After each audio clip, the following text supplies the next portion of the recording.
Welcome to Tarun physics academy. This is Tarun Kumar और आज इस वीडियो में डिस्कस करने वाले हैं वेव्स का इंट्रोडक्शन पार्ट। तो चलो स्टार्ट करते हैं। तो सबसे पहले हम देखेंगे कि वेव की डेफिनेशन क्या होती है। वेव की डेफिनेशन, तो वेव क्या होती है एक्चुअली में, जो मीडियम्स होते हैं, ठीक है, कोई भी मीडियम ले लेते हैं हम, उस मीडियम के अंदर जो मीडियम के कंपोनेंट्स होते हैं, जब उनके अंदर कुछ डिस्टर्बेंस होती है तो वो जो डिस्टर्बेंस है वो एक जगह से ऐसे दूसरी जगह ट्रैवल कर रही होती है in the form of energy. इसी एनर्जी ट्रांसफ़र को हम वेव कहते हैं, ठीक है। तो इसकी जो डेफिनेशन बनती है वो क्या बनती है, वो ये बनती है कि a wave is a transfer of energy by oscillations of medium components. जैसे फॉर एग्जांपल हमारे पास एयर है, एयर के अंदर पार्टिकल्स हैं। अब अगर हम उन पार्टिकल्स को कुछ डिस्टर्बेंस देंगे तो वो पार्टिकल्स क्या करेंगे, वो पार्टिकल्स एक वो जो डिस्टर्बेंस है वो आगे को ट्रांसफ़र करेंगे इन द फॉर्म ऑफ एनर्जी, और ये एनर्जी का जो ट्रांसफ़र होगा इसी को हम कहते हैं वेव्स, ठीक है। ओके, नाउ जो वेव होती है वो मतलब कि एनर्जी को तो ट्रांसफ़र करती करती है बट मोमेंटम को भी ट्रांसफ़र करती है, ठीक है। और जो वेव्स होती हैं हमारी वो दो कैटेगरीज में हम इनको क्लासीफाई कर सकते हैं। सबसे जो पहला जो कैटेगरी है वो क्या है, मैकेनिकल वेव, और दूसरा है इलेक्ट्रोमैग्नेटिक वेव। दोनों में फ़र्क क्या है वो देखते हैं। जो मैकेनिकल वेव्स हैं उनके अंदर फिजिकल मीडियम पार्टिकल्स चाहिए। मतलब कि अगर आपको मैकेनिकल वेव्स बनानी है तो या तो आपको सॉलिड मीडियम चाहिए, या आपको कुछ लिक्विड मीडियम चाहिए, या फिर गैसियस मीडियम चाहिए ही चाहिए होगा। बिना मीडियम के मैकेनिकल वेव्स प्रोड्यूस नहीं होती, मैकेनिकल वेव्स काम नहीं करती, ठीक है। बट अगर मान लो हमारे पास कोई मीडियम नहीं है तो फिर हम मैकेनिकल वेव्स को नहीं देखेंगे, तो हम देखेंगे किसको, इलेक्ट्रोमैग्नेटिक वेव्स को।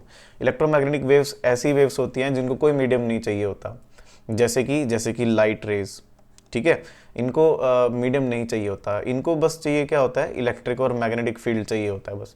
इलेक्ट्रिक और मैग्नेटिक फील्ड की जो ऑसिलेशंस होती हैं उसी से ये इलेक्ट्रोमैग्नेटिक वेव्स बनती हैं।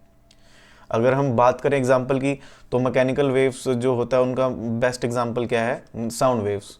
साउंड वेव्स जो होती हैं वो तभी ट्रैवल करेंगी जब कोई मीडियम होगा, ठीक है। सिमिलरली जो जैसे स्प्रिंग हो गया, स्ट्रिंग हो गया, उसका हम उनसे भी हम मैकेनिकल वेव्स बनाते हैं। जैसे जो स्ट्रिंग होती है, स्ट्रिंग को हम क्या करते हैं, एक एंड से हम उनको ऑसिलेट करते हैं, है ना, और दूसरा जो एंड होता है कहीं फिक्स कर देंगे, तो कहीं ना कहीं जो जो वेव्स बनेगी, ठीक है, वो वेव्स हमारी मैकेनिकल वेव्स होंगी, बिकॉज इट रिक्वायर्स मीडियम। वो सब काम मीडियम में हो रहा है। अच्छा, अगर हम इलेक्ट्रोमैग्नेटिक वेव्स की बात करें तो उसके एग्जांपल हो जाएंगे लाइट हो गया, और इलेक्ट्रोमैग्नेटिक और भी रेडिएशंस हो गए, जैसे एक्सरेज वगैरह हो गए। तो ये सारे आपके क्या हैं, इलेक्ट्रोमैग्नेटिक वेव्स हैं। ये जो वेव्स वाला चैप्टर है ये प्योरली मैकेनिकल वेव्स के ऊपर बात करेगा। पूरे के पूरे जो ये सीरीज़ है इसके अंदर जो इलेक्ट्रोमैग्नेटिक वेव्स वाला जो ये वाला पोर्शन है ये हम कवर करेंगे ऑप्टिक्स में, ठीक है। तो मैकेनिकल वेव्स पे हमारा फोकस रहेगा। जितनी भी वेव्स हम डिस्कस करने वाले हैं वो मैकेनिकल वेव्स रहेगी। अब ये मैकेनिकल वेव्स की जो बेसिक कैरेक्टरिस्टिक्स हैं वो क्या क्या होती हैं। मेनली एक वेव है, जैसे फॉर एग्जांपल ये हमारे पास एक वेव का सोर्स है, ठीक है। ये एक मीडियम में एक वेव का सोर्स है। हमने क्या किया, हमने जो मीडियम पार्टिकल्स हैं उनको ऑसिलेट कर दिया, ऐसे ऊपर नीचे ऑसिलेशन कर दी उसकी। तो जो ये डिस्टर्बेंस पैदा हुई, ये जो ऑसिलेशन पैदा हुई, ये आगे ऐसे ट्रांसफ़र होगी इन द फॉर्म ऑफ वेव, ठीक है। अब ये वेव है, अब इसमें हमें क्या क्या चीज़ देखनी है। इसमें सबसे पहले हमें देखना है एम्पलीट्यूड। एम्पलीट्यूड क्या होता है कि जो मीडियम पार्टिकल्स हैं वो अपने मीन पोजीशन से कितना ऑसिलेट कर पाए, ठीक है, वो अपने मीन पोजीशन से कितना डिस्प्लेस हो पाए। ऑसिलेट नहीं कहेंगे इसको, हम डिस्प्लेस कहेंगे, है ना, कितना डिस्प्लेस हो पाए, मैक्सिमम कितना डिस्प्लेस कर पाए, तो वो हम एम्पलीट्यूड से डिनोट करेंगे। और अगर हम बात करें यहाँ पे एम्पलीट्यूड कैसा दिखता है, तो ये जो आप ये एम्पलीट्यूड वर्सेस टाइम का जो ग्राफ देख रहे हो, ये ग्राफ बना रखा है हमने, है ना। और ये जो ग्राफ है इसमें ये जो मीडियम पार्टिकल है ये सबसे मैक्सिमम डिस्प्लेस कर रहा है, तो ये इसका एम्पलीट्यूड हो जाएगा, ये इसका एम्पलीट्यूड हो जाएगा। और एम्पलीट्यूड की जो ऐसा यूनिट होती है वो मीटर में होती है, ये हम सबको पता है, बहुत पहले से पढ़ के आ रहे हैं हम। नेक्स्ट है frequency of wave. Frequency of wave क्या होता है, मतलब कि कितना ऑसिलेशन कंप्लीट कर लिया एक वेव ने पर यूनिट टाइम। एक यूनिट टाइम के अंदर उसने कितना ऑसिलेशंस कंप्लीट कर लिया। जैसे कि मान लो कि ये यहाँ से स्टार्ट किए, ये टी टाइम तक उसने कितने ऑसिलेशन कंप्लीट कर लिए, 1 2 2 ऑसिलेशन कंप्लीट कर लिए। तो इस तरीके से ये फ्रीक्वेंसी बनती है। इसकी जो यूनिट होती है वो हर्ट्ज होती है। Velocity, velocity of a wave, ये ऐसी कैरेक्टरिस्टिक होती है जो ये बताती है कि एक एनर्जी जो कि एक जगह है, देखो यहाँ पे एनर्जी है क्योंकि जो ऑसिलेशन कर रहे हैं मीडियम पार्टिकल्स, वह एनर्जी किस स्पीड से आगे बढ़ रही है, वो होगी आपकी वेलोसिटी ऑफ वेव। ठीक है, जो एनर्जी है वो कितनी स्पीड से आगे बढ़ रही है, मतलब अगर किसी एक डायरेक्शन में बढ़ रही है तो वो किस स्पीड से बढ़ रही है एनर्जी, तो वो जो स्पीड होगी उसको हम बोलेंगे वी वेलोसिटी ऑफ वेव। ठीक है, नेक्स्ट चलते हैं, इनके बारे में डिटेल में पढ़ते हैं थोड़ा थोड़ा। जैसे कि एम्पलीट्यूड के बारे में, इसकी जो ये डेफिनेशन है ये देखो, maximum displacement of medium particles during the oscillation from mean position which transfer energy in a wave. ये मेरे स्क्रीन के कारण आपको ये दिख नहीं रहा होगा ना, विच transfer energy in a wave. Okay, sorry for that. अच्छा, अब यहाँ पे भी दो चीज़ें आ सकती हैं, दो चीज़ें मैं आपको समझाने की कोशिश करता हूँ। जैसे हमारे पास मीडियम भी दो तरह के होते हैं। एक तो ऐसा मीडियम होता है जो कि हम जिनको आइडियल मीडियम मानते हैं, मतलब कि ऐसा मीडियम जहाँ पर कुछ एनर्जी लॉसेज नहीं हो रहे, हालांकि वो प्रॉपरली आइडियल है। और कुछ ऐसे मीडियम होते हैं जिनमें कुछ लॉसेज होते हैं, जैसे कि हमारा जो नॉर्मल, जैसे कि गैसियस मीडियम हो गया या फिर लिक्विड मीडियम हो गया।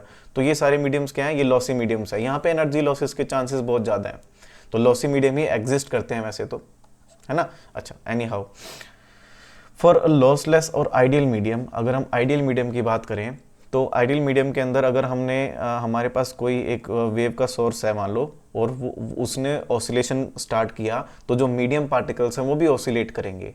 और वहाँ पर क्योंकि कोई एनर्जी लॉस नहीं हो रहा, तो जो मीडियम पार्टिकल्स हैं वो उनका एम्पलीट्यूड सेम रहेगा।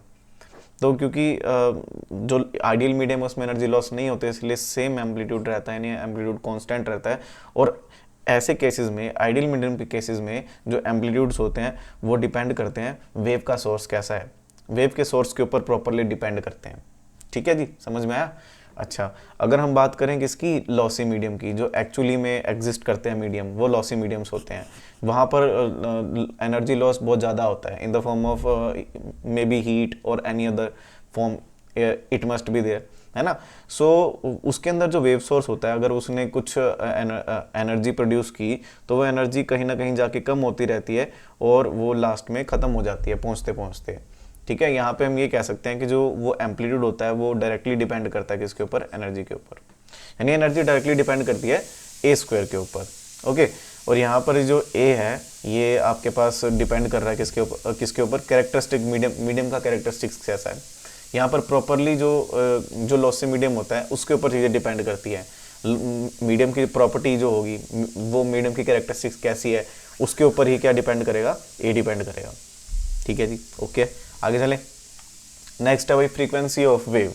अगर हम फ्रीक्वेंसी ऑफ वेव की बात करें तो जैसे मैंने आपको इसकी डेफिनेशन तो पहले बता ही दी थी, क्या कि जो नंबर ऑफ ऑसिलेशंस होते हैं कितने कंप्लीट किए एक यूनिट टाइम के अंदर, उसको हम ऑसिलेशन कहते हैं। पूरे के पूरे जो हमारा ये सीरीज़ होगी इसके अंदर हम फ्रीक्वेंसी को n से डिनोट करेंगे। ठीक है, वैसे तो इसका साइन ऐसे न्यू होता है ऐसे, बट ये v से काफ़ी मैच करता है, इसीलिए मैंने इसको हटाया है। ठीक है, ताकि कंफ्यूजन ना हो भाई, इसीलिए। तो चलो कोई बात नहीं, इसको हम n से डिनोट करेंगे फ्रीक्वेंसी को। तो यहाँ पर जो नंबर ऑफ ऑसिलेशन, जैसे एक यूनिट टाइम मान लो, जैसे ये t टाइम तक, ये यूनिट टाइम हो गया मान लेते हैं।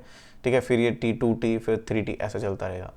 तो ये यूनिट टाइम के अंदर कितने हमने क्या किए, ऑसिलेशन किए, उस वेव ने कितने ऑसिलेशन किए, तो this is known as frequency and its unit is in hertz.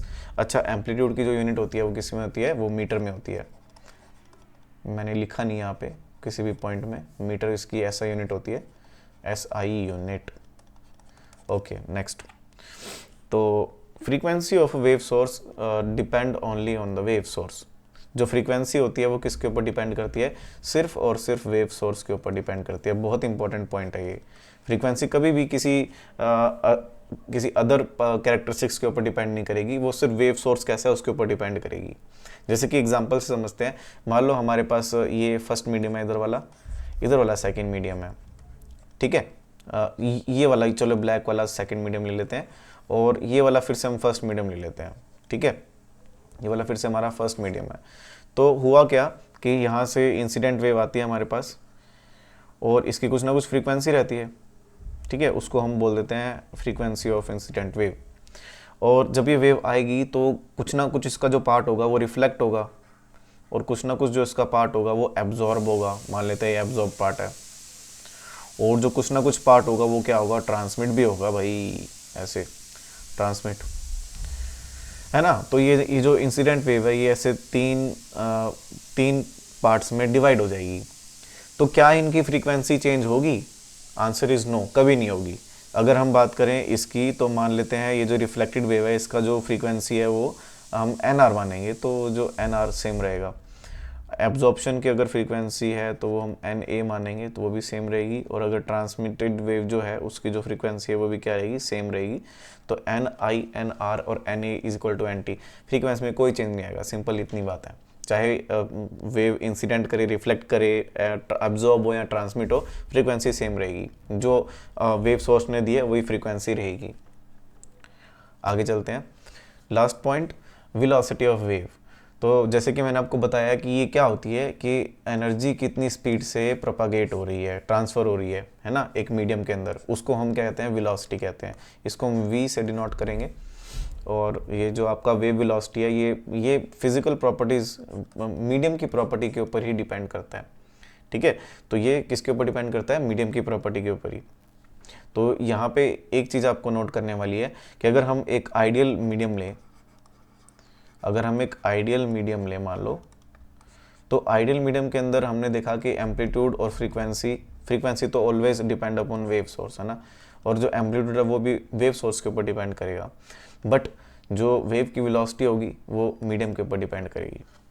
जो वेव की वेलोसिटी होगी वो किस में डिपेंड करेगी, मीडियम के ऊपर डिपेंड करेगी, ठीक है। तो इसकी जो स्पीड होगी, वेलोसिटी, वेव की वेलोसिटी, है ना, जो स्पीड होगी वेव की, वो हमेशा मीडियम पे डिपेंड करेगी। कि अगर मीडियम सॉलिड है तो अलग स्पीड होगी कोई ना कोई वेव में, और लिक्विड है तो अलग होगी, और गैस है वो अलग होगी, है ना। इसीलिए तो जो स्पीड ऑफ साउंड है वो अलग अलग होती है, सॉलिड में, लिक्विड में, गैस में, क्योंकि जो प्रॉपर्टी है मीडियम की, सॉलिड, लिक्विड और गैस में, वो अलग अलग है, इसीलिए, ठीक है। तो ये तीन कैरेक्टरिस्टिक्स हमने थोड़ी सी डिटेल में पढ़ ली है। अच्छा, अब मैकेनिकल वेव्स के भी दो टाइप्स होते हैं, क्योंकि हम मैकेनिकल वेव्स ही पढ़ रहे हैं। इलेक्ट्रोमैग्नेटिक वेव्स हम रे ऑप्टिक्स में, वेव ऑप्टिक्स में पढ़ेंगे। तो मैकेनिकल वेव्स में दो टाइप्स पढ़ेंगे हम मेनली। पहला पढ़ेंगे ट्रांसवर्स वेव, दूसरा पढ़ेंगे लॉन्गिट्यूडनल वेव। दोनों की डेफिनेशन क्या है और मीनिंग क्या है। जो ट्रांसफर वेव्स होती हैं वो ऐसी वेव्स होती हैं जिनमें जो पार्टिकल्स हैं वो ऑसिलेट करते हैं ऐसे, और एनर्जी ट्रांसफ़र होता है ऐसे, परपेंडिकुलर, ठीक है।